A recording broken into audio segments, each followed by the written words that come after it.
Ito halos ilang weeks ko na din siyang gamit. Okay naman siya. Mabango. Ito't matagal na, halos naka-anim na ako. Pero may effect din ba? Oo naman. Medyo nag-light lang ng konti.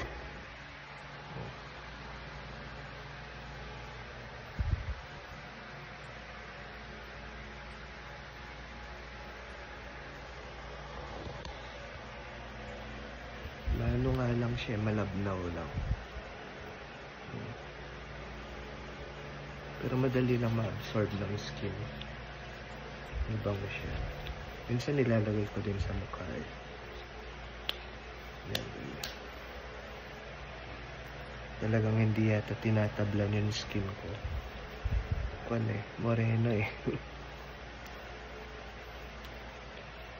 Yan. Ewan ko kung uulit pa ako nito. Paubos na din eh. 500 ml. Pero sulit siya kasi magkano lang. 200 plus lang. Tapos ito naman 48.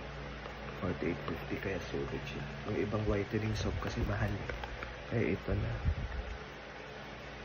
Ewan ko nga may epekto din.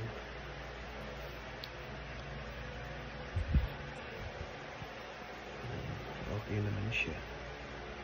Kaya recommended ko to sa mga nagbabudget. Ganyan. Paano lang siya kasi affordable lang siya.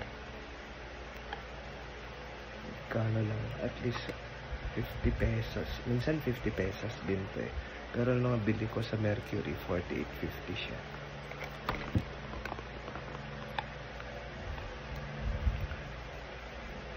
Iko-continue ko pa rin talaga paggamit nito. Kahit na hindi siya effective, ganun ka-effective. Pero at least, di ba, nag-light din naman. Sige, bye.